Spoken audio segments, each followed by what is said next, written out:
Our next topic is eye,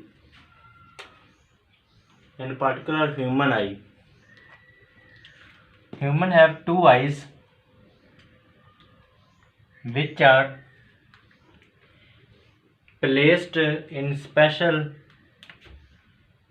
bones of the skull which are called eye sockets. There are two sockets present in the skull which house eyes. Two eyes are housed in two eye sockets, the bones of the skull. These sockets of eye are also called orbits of eyes. Our eyes are protected by three structures. Eyelids are lid-like structure present in front of eye. It protects eyes from direct damage. Also, eyelids wipe the eyes and prevent dehydration. The eyelashes, which are tiny hair-like structures, tiny hairs attached to the eyelids, that are eyelashes. Eyelashes keep the dust away from eyes. The third structures which prevent the eye from infection is tear gland, which produce tear. The tear contains antimicrobial chemicals which kill the germs and keep the eyes clean of infections. When we talk about the layers of eyes, eye consists of three major layers. Human eye consists of three major layers. The outermost layer of eye is called sclera, and the middle layer of eye is called choroid. The inner third layer and most sensitive layer of eye is called retina or retina. The outermost layer called sclera of the eye consists of two parts: the white of the eye and front colorless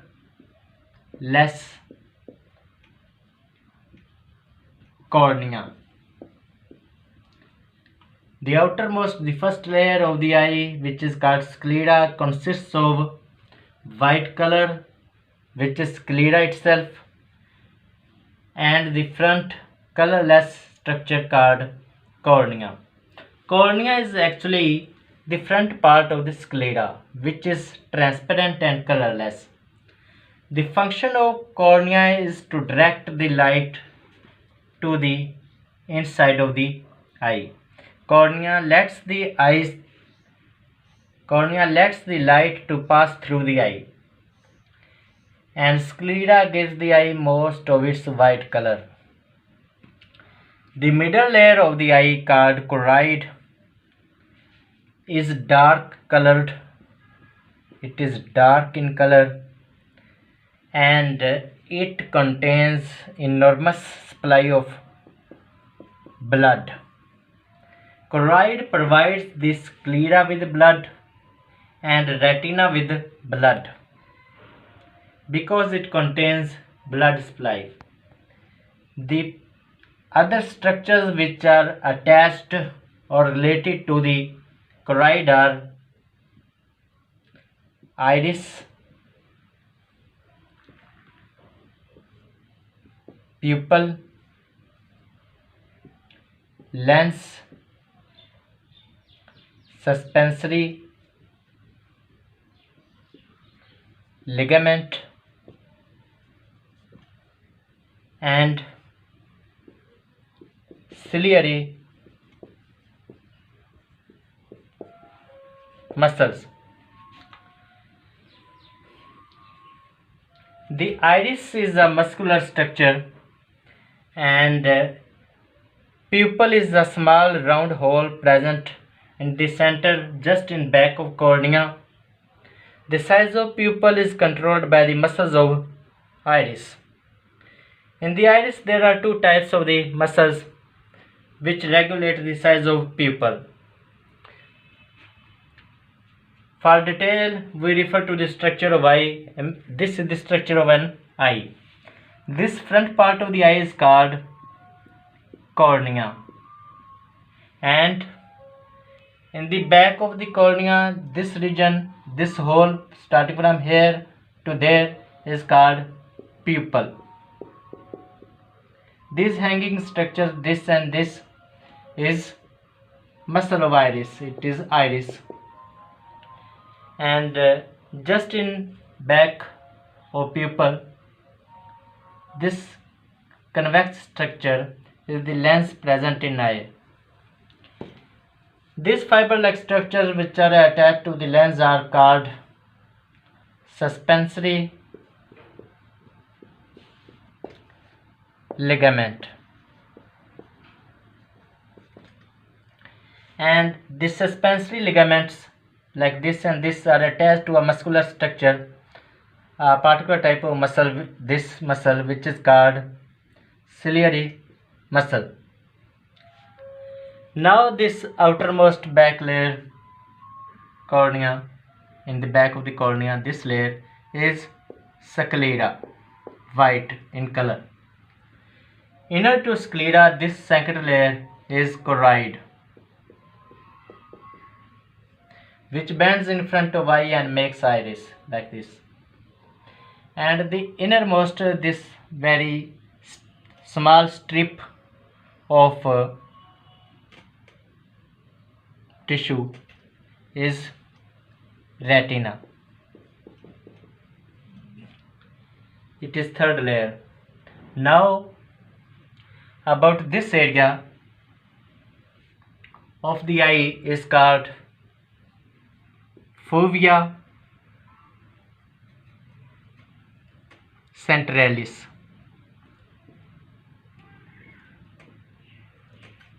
and this area starting from here to here, it is called blind spot, blind spot or optic disc. There is a fluid present between cornea and lens. This fluid is called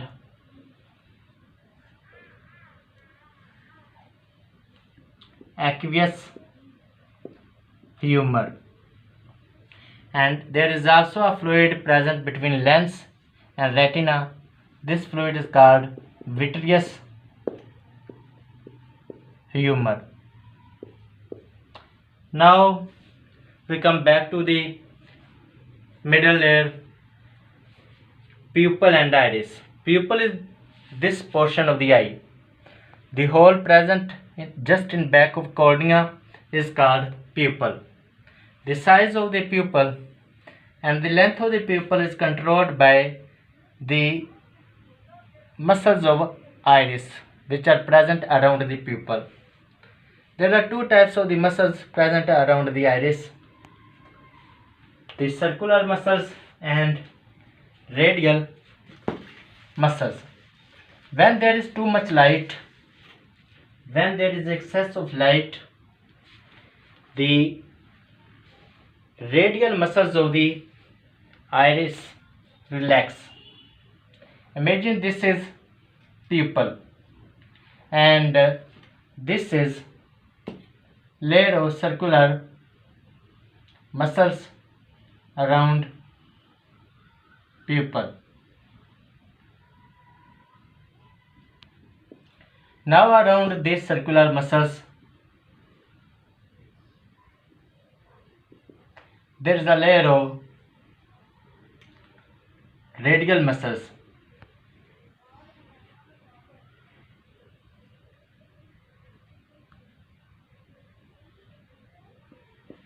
which in this case are relaxed. When eyes are subject to bright light,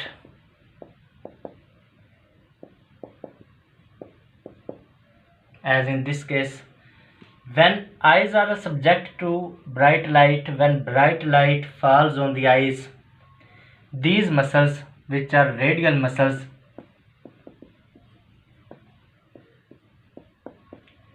relax, become enlarged, and these muscles which are just around the pupil, these become contract. These muscles are called circular muscles.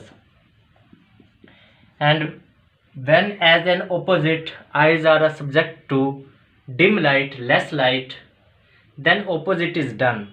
In dim light, circular muscles relax and radial muscles contract. In bright light, relaxation of radial muscles and contraction of circular muscles causes the size of pupil to be less, to be small, so that less light is entered into the eye and there is no damage to the inner retina of the eye. As an opposite, when there is dim light falling on the eye, the contraction of radial muscles and relaxation of circular muscles causes the size of pupil to be increased for as maximum light to get enter into the eye as is possible for an enlarged and good view of the subject or object. Now inner to the pupil, just in back of the pupil, is the lens. Human lens is biconvex because it is on the outside on both sides. Such a lens which is having a shape like this is called convex lens, and human eyes lens is convex lens. This lens is attached or suspended by special ligaments which are called suspensory ligaments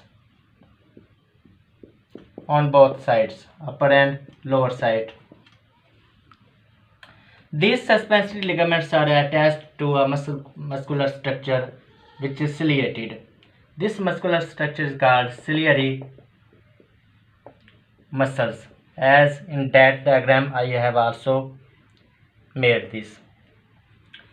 The role of the lens is to focus the light on the inner layer of retina. In particular, this part of the retina is much more specialized for focus of the light from lens into the retina. The function of suspensory ligament is to suspend the lens in the center of the eye, and the role of the ciliary muscles is to control the size of the lens. When we are viewing something which is far away from us, the size of the lens becomes small and it becomes more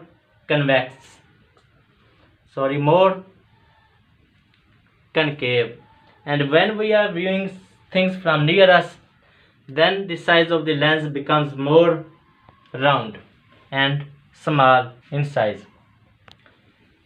There is a fluid there is a water-like material present between different parts of the eye.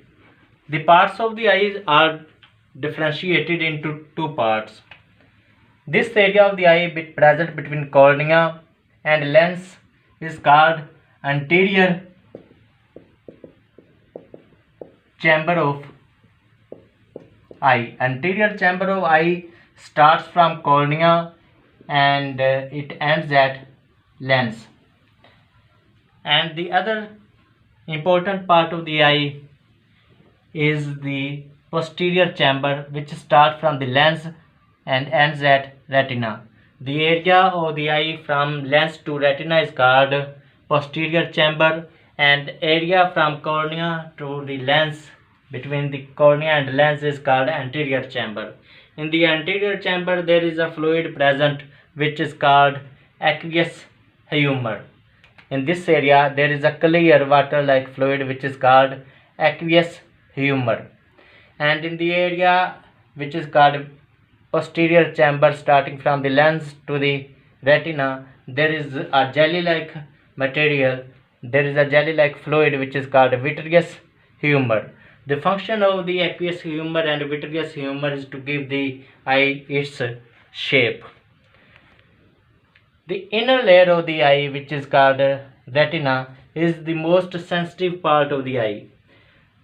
In the retina there are cells specialized for vision. Two types of the cells are present in the retina. These two types of the cells are called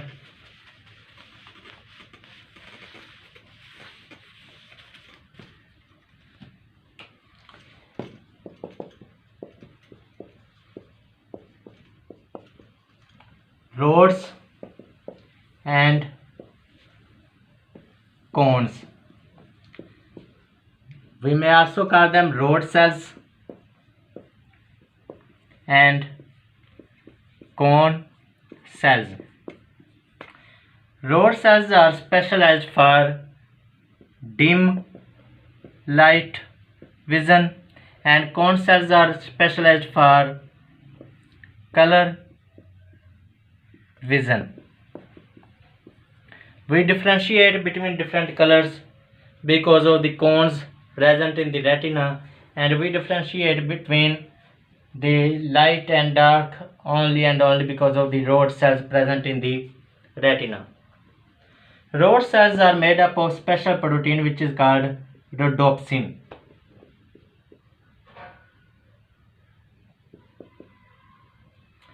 There is a special protein present in the rod cells which is called rhodopsin, and this protein makes the rods able to see in dim light, means in the night. So rods are specialized for night vision.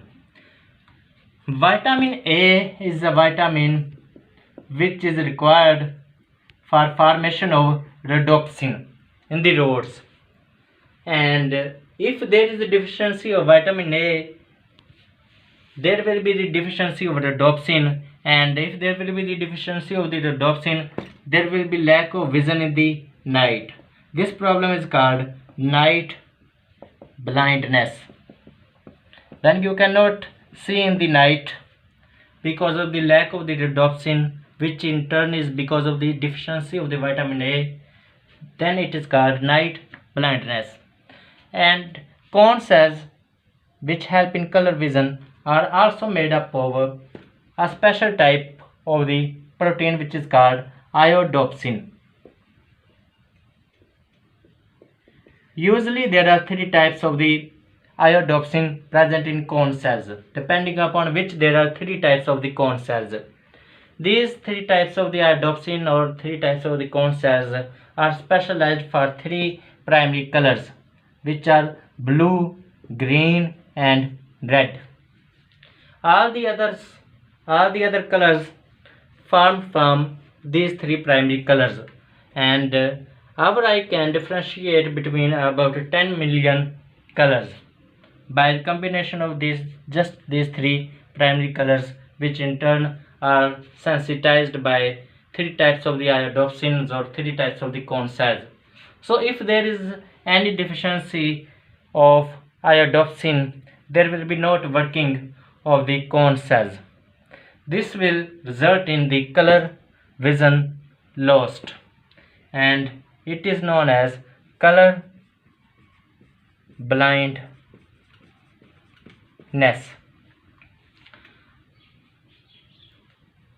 I have not told you about this tail-like structure. This tail-like structure and also about this structure, this spot in the retina. A particular area present in the retina contains much and more number of rod and cone cells. Fovea centralis is an area present in the retina which contains the largest number of rods and cones. Although rod and cone cells are present in all over the retina, but there is much more large number of rod and cone cells present in a particular spot in a particular area of retina which is called fovea centralis. When light will fall on the fovea centralis, an image will be formed, and this image when formed will create a nerve impulse in the optic nerve. This optic nerve leaves the eye by an area which will start from here to here. This area of the eye is called blind spot. Why this area of the eye where optic nerve is leaving or entering the eye is called blind spot. Blind spot is an area of the eye where there are no rods and cones. Blind spot has no rod cells, no cone cells, and fovea centralis has numerous much more or largest number of rod and cone cells. We can also call blind spot optic disc because it is an area of the eye through which the optic nerve which carries the nerve impulse away or towards the eye is present. The other disorders of the eye include myopia and hypermetropia.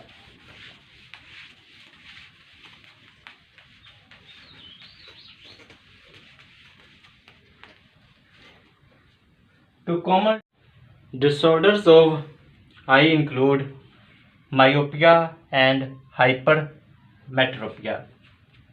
Myopia means nearsight. When person is able to see objects which are near to him and is unable to see the objects which are far away from him, it is called myopia. Myopia occurs when eyeball increases in size. When size of eyeball becomes large, the big eyeball results in the formation of the image in front of retina. This is retina, and in case of myopia, image is formed here. Myopia is rectified or corrected, treated using concave lenses. This is a concave lens whose has both sides to the inside. Use of concave lens causes the light rays to fall exact on the retina. When light rays will fall on the retina, here the fovea of the retina, the image will be formed correctly and the patient will be able to see the far objects as well. In case of hypermetropia, which is also called far sight or long sight, eyeball becomes small in size, and due to the size of the eyeball which becomes small, light rays go behind the retina, and because of the falling of the light rays behind the retina, the image formed is blurred and the person cannot see the near objects. Such person which is having a hypermetropia can only visualize far objects and or long placed objects and is unable to see the near placed objects or near objects. That is why we use convex lens for treatment of hypermetropia. Such a lens which is having a shape like this is called convex lens. Convex lens causes the light rays to fall exact on fovea of retina, which results in the correction of the near sight in case of the hypermetropia.